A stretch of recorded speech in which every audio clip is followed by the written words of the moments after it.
ఇన్ని పురాణాలను వ్యాస భగవానుడు ఎందుకు ఇచ్చాడు అంటే ఆయన లోకాన్ని ధర్మంలో నడిపించడం కోసం ఇచ్చాడు. వ్యాసో నారాయణ స్వయం, సాక్షాత్ నారాయణుడే ప్రతి యుగంలో వ్యాసుడిగా వస్తాడు.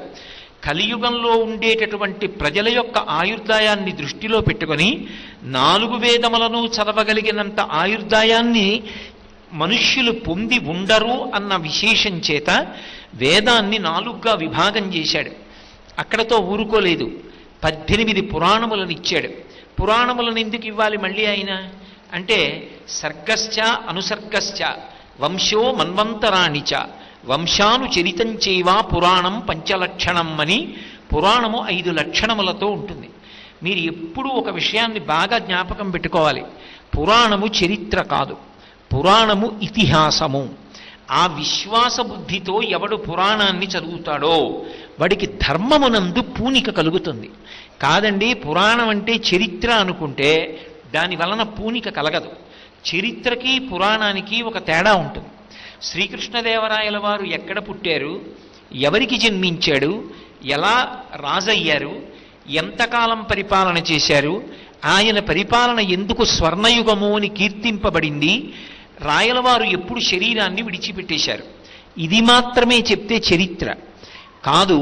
అసలు రాయలవారు అంత కీర్తి గణించడానికి కావలసినటువంటి రీతిలో అంత గొప్ప తేజస్సు కలిగినటువంటి మహారాజుగా ఆ శరీరంలోకి వచ్చి అంత కీర్తి పొందడానికి గత జన్మలో ఏ పుణ్యం చేశాడు, ఆ జీవుడు ఏ శరీరంలో ఉన్నాడు, ఏం చేశాడు, రాయలవారిగా ఉండి ఏం చేశాడు, రాయలవారుగా శరీరం విడిచిపెట్టేసిన తరువాత మళ్ళీ ఉత్తర జన్మలలో ఏమయ్యాడు ఆ జీవుడు, ఏ శరీరంలోకి వెళ్ళాడు, దీన్ని చెప్తే పురాణము అంటారు. అందుకే వంశానుచరితం చైవ పురాణం పంచలక్షణం. అది చెప్పేటప్పుడు మిత్రుడు ఎలా మాట్లాడతాడో అలా మాట్లాడుతుంది. మాట్లాడి ఇదిగో ఫలానా వ్యక్తి ధర్మాన్ని విడిచిపెట్టాడు, బ్రతికున్నంత కాలం చాలా సుఖంగా ఉన్నాను అనుకున్నాడు, కానీ శరీరం విడిచిపెట్టేసిన తరువాత ఇదిగో ఇలా పతనమైపోయాడు ఆ జీవుడు, ఇన్ని కష్టాలు పడ్డాడు. ఎంతకాలం సుఖపడతావు, మహా అయితే 70 ఏళ్ళు 80 ఏళ్ళు, తర్వాత 1,000,000 సంవత్సరములు దుఃఖపడతావు. శరీరం కానీ మనుష్య శరీరం కాకపోతే స్వచ్ఛందంగా తనంత తానుగా ప్రాణం పోయే వరకు శరీరంలో ఉండడానికి కూడా చాలా ప్రాణులు అనుమతింపబడవు. ఉచ్చు వేసి బాణముల చేత, ఈటెల చేత, కత్తుల చేత, రోకళ్ల చేత, పిడిగుద్దుల చేత గుచ్చబడి, కొట్టబడి, మర్దింపబడి శరీరాన్ని విడిచిపెట్టేస్తాయి. మనుష్యుడు ఎంత క్లేశం అనుభవిస్తుండనివ్వండి, ఆఖరి ఊపిరి అయిపోయే వరకు ఆయన శరీరానికి అంతిమ సంస్కారం చెయ్యరు. మనుష్యుడు అంటే కర్మాచరణ చెయ్యగలడు, శాస్త్రాధ్యయనం చెయ్యగలడు, గురువు యొక్క పాదములను పట్టుకోగలడు, స్వరపేటిక ఉంది కాబట్టి భగవన్నామం చెప్పగలడు. మిగిలిన ప్రాణులకు ఆ అధికారం లేదు. ఏ తప్పు చేసి అంత కిందకి వెళ్ళిపోయాడు? ఏది మనం దిద్దుకోవాలి? వేదంలో చెప్పిన విషయాన్ని మనకి అర్థమయ్యేటట్టుగా ఏదో కల్పించి చెప్పినటువంటి కథ కాకుండా యథార్థముగా జరిగినటువంటి విశేషాన్ని తీసుకొచ్చి మహాత్ములైనటువంటి ఋషులు మనకు అందిస్తారు. అలా అందించిన వారిలో వ్యాసుడు అగ్రగణ్యుడు. 18 పురాణములనిచ్చి, అయ్యో నేను 18 పురాణములను మాత్రమే ఇచ్చాను, వేదములను మాత్రమే విభాగం చేశానని నైరాశ్యం పొంది భాగవతాన్ని అందించి, భాగవతంతో కేవలంగా తృప్తి పొందకుండా మళ్ళీ పురుషార్థములను ఎలా జీవుడు సమన్వయం చేసుకోవాలో నరుడికి నేర్పడం కోసమని మహాభారతాన్నిచ్చి, మహాభారతంలో అంతర్భాగంగా భగవద్గీతనిచ్చి, బ్రహ్మసూత్రములనిచ్చి, మన జీవితానికి వెలుతురు ఇచ్చినటువంటి మహానుభావుడు వ్యాసుడు. అందుకే వ్యాసుడికి ప్రథమ నమస్కారం చేస్తారు. ఋషికి తర్పణ చేసినా కూడా వ్యాస భగవానుణ్ణి స్మరించి వ్యాసాదిగా కలిగినటువంటి ఋషులు అంటారు. ఎందుచేత అంటే ఆ వ్యాసుడు నరజాతికి అంత చేశాడు.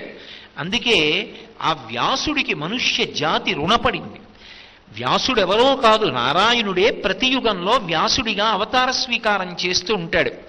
అటువంటి వ్యాసుడు ఇతిహాసములుగా పురాణములనిచ్చాడు. పురాణము అంటే చరిత్ర కాదు అని ఇందాక మనవి చేశా. ఇతిహాసము అన్న మాటకు అర్థం ఏమిటంటే ఇందులో ఒక్క అక్షరము కూడా కల్పింపబడలేదు. ఇందులో ఎలా చెప్పబడిందో అందులో చెప్పబడిన విషయము యథార్థముగా అట్లే జరిగినది. ఇతిహాసం, ఇది ఇట్లే జరిగినది అన్న ప్రమాణం ఉంటే దాన్ని ఇతిహాసం అంటారు. అందుకే రామాయణము ఇతిహాసము. రామాయణ రచన చేసిన వాల్మీకి రామాయణమునందు పాత్ర కాడు. నేను ఎప్పుడైనా రామాయణంలో రాముడు పాత్ర అన్నాను అనుకోండి, రామాయణము కల్పింపబడిన కథ అనర్థం. రామాయణంలో పాత్రలుండవు, వ్యక్తులుంటారు. అంటే యథార్థముగా జరిగిన కథ. మహాభారతంలో పాత్రలుండవు, మహాభారతంలో వ్యక్తులుంటారు. కల్పింపబడినదైతే పాత్రలు అనాలి, ఇతిహాసమైతే వ్యక్తులనే అనాలి.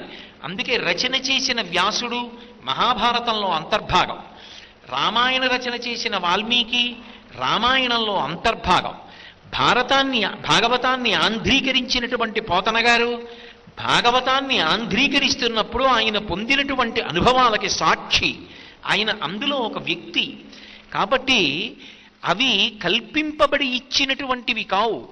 కేవలముగా మనుష్య జాతిని ఉద్ధరించడానికి ఋషులు దార్శనికులై వేదమునందు చెప్పబడినటువంటి విషయాన్ని మనకి అందించారు. దాన్ని పరంపరాగతంగా అందిస్తూ వస్తూ వెడుతున్న వాళ్ళెవరో అటువంటి మహాత్ములు గురువుల యొక్క కోవలోకి చేరుతారు. అటువంటి గురువు కానీ శాస్త్రము కానీ ఎవరి కొరకు వచ్చాయి అంటే కేవలము మనుష్యుడి కొరకు వచ్చాయి. ఎందుకని మీరు బాగా అర్థం చేసుకునే ప్రయత్నం చెయ్యండి. ఎన్ని చెప్పినా ఎందుచేత అంటే మనకి ప్రమాణములు అంటారు. ప్రమాణములు అంటే నేను ఎలా బ్రతకాలి అన్నది చెప్పగలిగినటువంటివి. అలా చెప్పగలిగినటువంటివి 5 ఉన్నాయి లోకంలో, 6వది లేదు. ఏవి ఈ 5 అంటే మొదటిది శృతి. శృతి అంటే వేదం. 2వది స్మృతి. 3వది పురాణము. 4వది శిష్టాచారము. 5వది అంతరాత్మ. మొట్టమొదటిది వేదం. వేదము ప్రమాణము. వేదం ఏం చెప్పిందో దాన్ని శాస్త్రవాక్కుగా స్వీకరించి మనం అనుష్ఠానంలోకి తెచ్చుకుంటాం. 2వది స్మృతి. వేదాల్లో చెప్పబడినటువంటి విషయాన్నే కొంతమంది ఋషులు తీసి సంకలనం చేస్తారు. కొన్ని విషయాలు తీసి తేలికగా చదువుకోవడానికి వీలుగా వేదమంతా చదువుకోలేని వాళ్ళ కోసమని సిద్ధం చేశారు. ఎవరు తయారు చేశారో వారి పేరు మీదుగా స్మృతి వస్తుంది. గౌతమ స్మృతి, యాజ్ఞవల్క్య స్మృతి, అలాగే అత్రి స్మృతి, పరాశర స్మృతి, ఇలా ఆ మహర్షి పేరు మీద స్మృతి ఉంటుంది.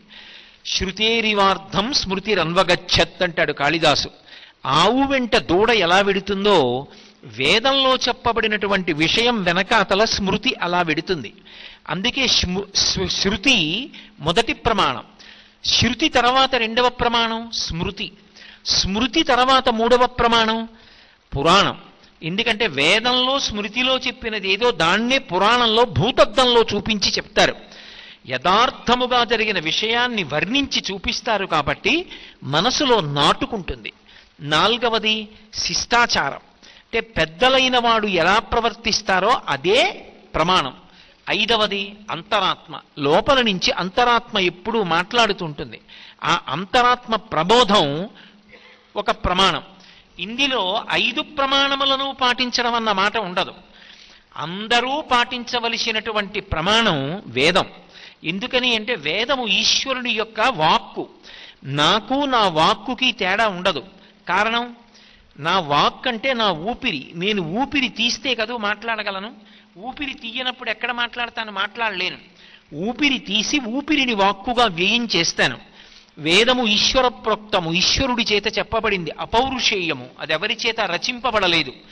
ఈశ్వరుడు ఎంతటి సనాతనుడో వేదము కూడా అంతే సనాతనము. కాబట్టి ఇప్పుడు వేదము మొదటి ప్రమాణము. అంటే ఈశ్వరుని యొక్క ఊపిరి కనుక, ఈశ్వరుడికి ఈశ్వరుడి ఊపిరికి అభేదం కనుక ఈశ్వరుడు ఒకటి వేదం ఒకటి కాదు, 2 ఒకటే.